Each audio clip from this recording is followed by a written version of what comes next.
Ya, what's up guys? Gimana kabar kalian? Jadi tadi pas lagi scrolling komentar, gue nemu sebuah komentar atau pertanyaan yang cukup panjang lainnya. Dari ketua, wah ini sering juga sih ini orang komen. Katanya, Bang mau nanya, mungkin ini rada serius gimana ya? Cara ngobatin hati dari rasa nggak berguna dan nggak terima. Ya, terus di situ dia jelasin panjang lebarnya. Cuman gue udah baca juga sih tadi. Terus di bawahnya dia juga menjawab, terkadang gue untuk ngobatin semua yang gue rasakan, gue membanggakan diri sendiri dan menyombongkan diri kalau gue tuh ngerasa kalau gue tuh orang terpilih. Ya kadang ngerasa spesial ya kan, ya gue bisa relate lah. Merasa apatis ya kan, songong dan ya kayak gitulah ya kan. Cuman pada akhirnya lu sadar kalau itu tuh nggak bener dan lu tahu kalau kadang ngerasa kalau hidup lu tuh nggak ada gunanya juga ya kan. Ya mungkin kira-kira pertanyaan model kayak gini ya, pertanyaan-pertanyaan orang depresi lah biasanya ini. Stres, depresi, banyak pikiran dan ya gue nggak tahu ini akan menjawab atau enggak, tapi kalau buat yang kadang memang gue pernah ngalamin kalau gue ngerasa hidup gue tuh nggak terlalu berguna ya kan. Cuman ada masanya gue ngalamin mimpi buruk dan di mimpi tersebut ya gue bener-bener fuck up gitu.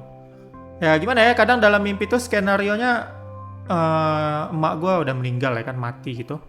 Dan juga ada masanya juga saudara gue yang mati, atau kadang ada juga masanya di dalam mimpi tuh gue entah ngebunuh orang karena apa gitu, melakukan suatu tindakan kriminal dan semacamnya lah. Pokoknya namanya mimpi ya kan, intinya di mimpi tuh rasanya fuck up banget lah, sampai kebayang ya kan, anda ini bisa diulang, ini nggak mungkin terjadi gitu. Saya sangat-sangat menyesal gitu, kok bisa berakhir seperti ini jadinya, outputnya atau endingnya apa hidup gue bakal begini aja. Cuman pas ketika momen udah mau bangun, di sudut hati kita tuh gue kepikir kan ini pasti cuman mimpi nih, nanti kalau gue bangun pasti semuanya akan kembali baik-baik aja, ibu gue masih hidup dan gue nggak ada fuck up separah ini, dan ya gue masih bisa terus menjalani hidup seperti biasa. Setelah itu kebangun dan ya, tapi gue masih ingat kalau gue benar-benar fuck up dalam mimpi tersebut ya kan. Ibaratnya kalau dibikin bercanda ya mungkin aja di multiverse itu gue benar-benar jadi kriminal ya kan.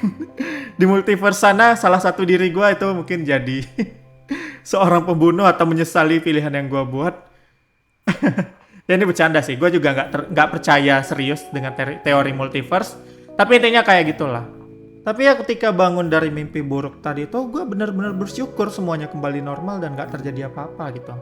Nah, intinya gue bersyukur lah masih bisa hidup. Jadi saat itu perasaan ini yang perlu disimpan baik-baik ya kan. Karena dalam mimpi itu benar-benar kacau, nggak bisa diundur lagi situasinya. Benar-benar kita tuh udah nggak ada cara lagi memperbaiki kesalahan itu dalam mimpi tersebut ya kan.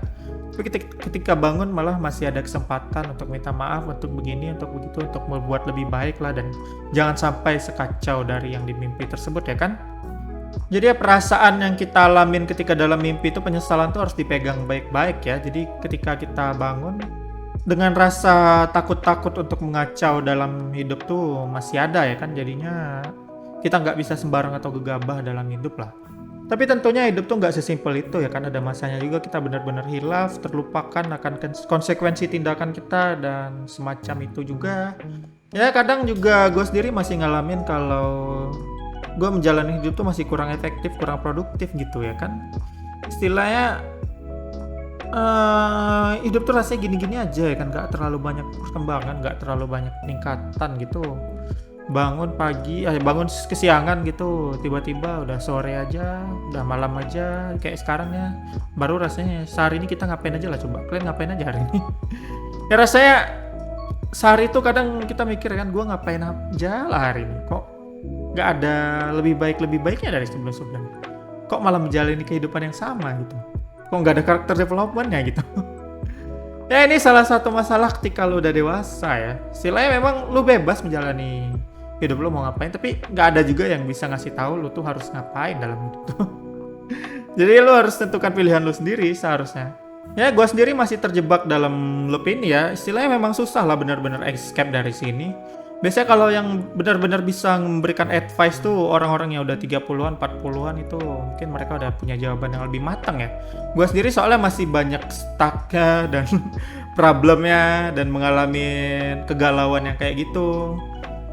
Ya, Cuman ya kalau buat ngerasa kurang produktif, nggak berguna, nggak terlalu berguna, dan nggak bisa terima dengan diri gue yang sekarang ya, gue juga masih ngalamin hal itu sih. Cuman cara gue untuk memperbaikinya ya dengan belajar hal baru gitu. Ya belajar tuh bukan belajar akademik yang gue maksudnya bukan belajar akademik ya, tapi belajar dari orang lain gitu. Lebih sering-sering nonton apa lah, nonton YouTube gitu atau nonton konten kreasi orang, tapi ya kontennya ya bukan konten review anime, bukan konten apa gitu, bukan konten alur cerita. Tapi konten orang-orang yang benar-benar udah kita anggap menjalani hidup dengan sukses dan sampai sekarang pun masih kelihatan berdasar ya kan. Misalnya kayak PewDiePie, ya contohnya ya kan, dia salah satu panutan YouTuber gua, dan juga MrBeast, juga itu Charlie, Penguin Zero. Ya pokoknya dengan belajar dari mereka itu, dari apa yang mereka sampaikan itu, rasanya kita mendapat value tiap kali nonton video mereka. Misalnya kayak PewDiePie dia membagikan ceritanya ya, kita juga dapat poin dari hal itu, pelajaran baru dari hal itu. Misalnya kayak MrBeast ya kan, dimana dia bilang kalau dia sendiri itu tinggal di sebuah rumah yang biasa aja, dan dia nggak punya mobil mewah, nggak punya rumah mewah, nggak punya apa ya, semuanya dia lakukan untuk konten. Adapun studio itu fokusnya untuk konten gitu. Dia kalau ditanya hartanya pribadi kayak hampir nggak ada yang terlalu wow lah gitu, nggak ada koleksi-koleksi aneh lah gitu ya kan. Dan ketika ditanya alasannya kenapa dia hidup kayak gitu, si Jimmy bilang kalau dia tuh nggak mau terjebak dalam trap atau ya jebakan orang-orang harus hidup dalam material gitu. Harus kalau mengejar HP baru apa segala macamnya, nah itu nggak ada habis lah kalau ngejar tren, ngejar pamer, dan ya kehidupan material lah nggak akan ada habis lah maksudnya. Ya lu harusnya fokus untuk menyenangkan diri lu aja gitu. Maksudnya yang benar-benar ngebuat diri lu senang secara pribadi, bukan senang untuk dipamerkan ke orang lain maksudnya. Ya kalau kayak dia bagi-bagi uang sebanyak itu. Ya intinya gue membicarakan ini dari mana gue tahu hal ini ya karena Jimmy-nya cerita gitu. Karena gue nonton video dia menceritakan hal seperti itu. Jadinya kita nambah mindset juga kan, nambah pola pikir jadinya. Jadi belajar hal baru yang gue maksud tuh hal-hal seperti ini. Jadi nambah juga ke pengalaman kita ya kan. Jadi memang kita tuh harus tiap hari itu harus ada belajar hal baru lah gitu. Dan juga ya kalau media yang lo anggap bagus untuk ini atau yang sering lo pakai YouTube, ya lo harus cari konten kreator yang benar-benar memberikan pelajaran hidup, gak cuman hiburan konten kosong aja gitu, bukan cuman shitpost dan semacamnya, tapi juga memang benar-benar punya real value lah atau hal yang bisa lo belajar dari mereka. Itu penting soalnya lo harus terus belajar, jadi bisa nambah pengetahuan, bisa nambah pengalaman juga. Jangan sungkan-sungkan lah untuk subscribe ke YouTuber-YouTuber kayak gitu. Gue juga banyak ngikutin YouTuber kecil kok yang subscribernya di bawah 10.000, di bawah 5.000, tapi konten mereka tuh memang benar-benar bagus. Pengalaman yang mereka bagikan tuh benar-benar mantap lah. Tapi memang konten mereka tuh bukan konten untuk viral ya kan. Kadang mereka bikin YouTube tuh cuma untuk membagikan kisah hidup mereka aja, atau pengalaman mereka, atau tutorial versi mereka, dan gue rasa itu sangat-sangat banyak value yang bisa diambil dari situ. Dan juga buat soal kadang kita ngerasa diri kita tuh spesial ya kan, lebih hebat dari orang lain, ngerasa manusia terpilih, ngerasa angkuh. Ya gue ngalamin ini pas dulu dari zaman SMP, SMK sih. Kalau sekarang memang udah nggak terlalu lagi, cuman memang kadang masih ada juga diri ngerasa elit tuh, kadang secara nggak sadar masuk aja balik ya kan, hal seperti itu di pikiran. Cuman ya gue udah coba hilangkan itu dari pikiran gue. Ya caranya ya lu harus sering-sering atau lebih banyak pengalaman lagi gitu untuk mendapatkan hal ini. Karena memang gue salah satu contoh pengalaman gue yang mematahkan hal atau pikiran kayak gini tuh, misalnya kayak dulu waktu gue pernah cerita, gue pergi keluar ya kan, dan motor gue mogok dan gue nggak tahu apa-apa soal motor. Akhirnya gue engkol-engkol sampai sakit kaki gue, motor gue nggak mau nyala pas hujan-hujan tuh. Dan untung aja ada orang baik yang nolongin gue, katanya businya apa lah gitu. Pokoknya dia embus-embus businya, dia buka, dia embus-embus. Dan akhirnya disuruh nyalain lagi, engkol lagi, dan akhirnya gue engkol dan motor gue nyala gitu. Jadi ya dalam hal ini, dalam hal permotoran ini, dalam hal pengetahuan ini, satu ini, dan itu penting juga dalam momen itu, gimana caranya motor gue hidup, dia lebih baik dari gue gitu. Sementara gue masih clueless gitu kenapa motor gue mati, sementara dia bisa langsung ngebantuin biar motor gue hidup tanpa ke bengkel gitu. Gue sampai udah pikir mau ngedorong aja. Jadi apa coba yang mau gue banggakan pada momen itu? Rasanya justru gue malu pada diri gue sendiri ya kan, laki-laki udah dewasa tapi nggak tahu apa-apa soal motor, sedih cuma bisa naik doang, isi bensin udah habis di situ. Ada juga masanya ketika ada acara lah gitu, acara pesta atau apa ya kan di rumah keluarga, yang lain pada ngebantu gitu, sepupu-sepupu kita pada bantuin kerja, nyusunin ini, nyusunin itu, dan ya gue cuman duduk aja di pojokan. Padahal yang nikah kakak gue loh, tapi gue benar-benar jadi beban di acara itu, nggak ada bantu apa-apa. Jadi kayak terima beres aja gitu, mau bantu pun bingung mau memulai dari mana ya kan, kayak benar-benar orang clueless lah. Kayak orang yang nggak pernah berinteraksi sosial dengan orang lain gitu. Itu pas gue masih setahunan lebih yang lalu sih. Kalau sekarang mungkin udah nggak gitu-gitu amat gitu. Cuman gue masih ingat tuh, kok kayak gue tuh jadi orang paling nggak berguna di event tersebut, di acara tersebut. Inisiatif pun nggak ada karena rasa-rasa malu dan rasa-rasa segan yang nggak jelas jadinya.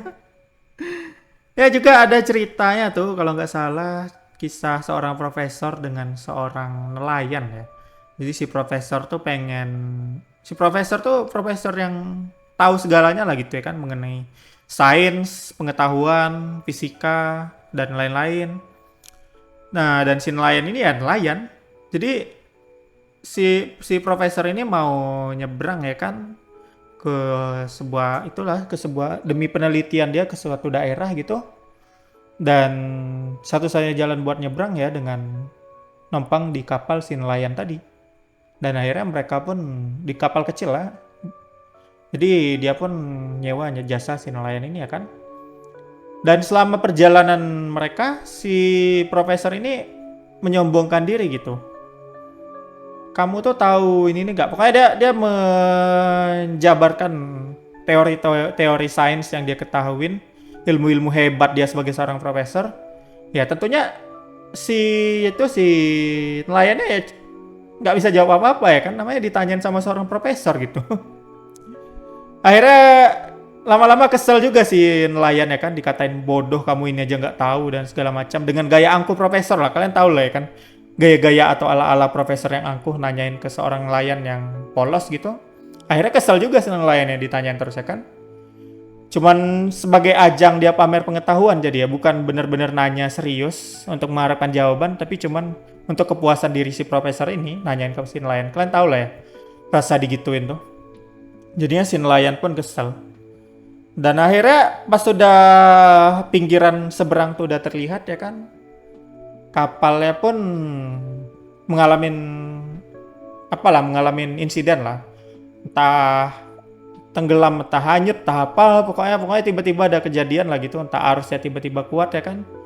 Dan ya pas kapalnya udah mau karam gitu, si nelayannya nanya ke profesor, "Prof, kamu bisa berenang nggak?" "Nggak bisa," kata si profesor. "Ya udah, matilah kamu dengan pengetahuan kamu," kata si nelayan ya kan. Akhirnya kapalnya tenggelam, si profesornya itu ikut tenggelam, dan si nelayannya pun walaupun try hard gitu masih agak jauh ke seberang tapi udah kelihatan gitu, dan dia pun berenang sampai ke pinggiran. Dan si nelayannya pun selamat karena dia bisa berenang. Si profesornya dengan segala pengetahuan tingginya tetap mati karena dia nggak bisa berenang ya kan. Jadi ya poin dari story-nya ya, lu bisa aja merasa diri lu hebat di suatu bidang, tapi tetap aja di bidang lain lu tuh bukan apa-apa gitu. Jadi jangan pernah ngerasa lu tuh spesial, enggak. Kebetulan aja lu tuh hebat di bagian kimia, kebetulan aja lu tuh hebat di bagian di bagian suatu bagian lah pokoknya, programming atau programmer, atau kebetulan aja lu hacker ya kan. Kebetulan aja lu jago ngegame, kebetulan aja lu jago ini itu ya. Tapi di sisi lain atau di bagian lain lu pasti punya banyak kekurangan gitu. Jadi ya lu harus lihat diri lu sendiri. Lu tuh bukan siapa-siapa di bidang yang lain gitu. Jadi jangan merasa sombong lah dengan mereka. Jadi memang kalau pikiran-pikiran hilang arah dan segala macamnya kayak tadi tuh ya gue juga udah ngalamin gitu, dan memang itu nggak bisa terhindarkan. Ada momennya pikiran tuh balik ke kita nggak benar-benar bisa get rid dari semua pikiran tersebut ya kan, pasti ada momennya dia balik, apalagi di momen kita down. Jadi kalau untuk mendapatkan inner peace atau ketenangan jiwa bener-bener tuh ya cara yang paling baik dan memang satu-satunya cara terbaik ya kembali kepada Tuhan. Itu aja memang jawabannya lagi. Jadi ya gue rasa itulah, udah kepanjangan juga ya gue bahas video ini. Yang bisa gue bahas mengenai jawaban dari pertanyaan tadi. Mungkin menjawab, mungkin juga enggak, mungkin cuman ocehan gue aja pada akhirnya, tapi intinya itulah dia. Dan ya gue rasa sekian dulu, sampai ketemu di video lain ya.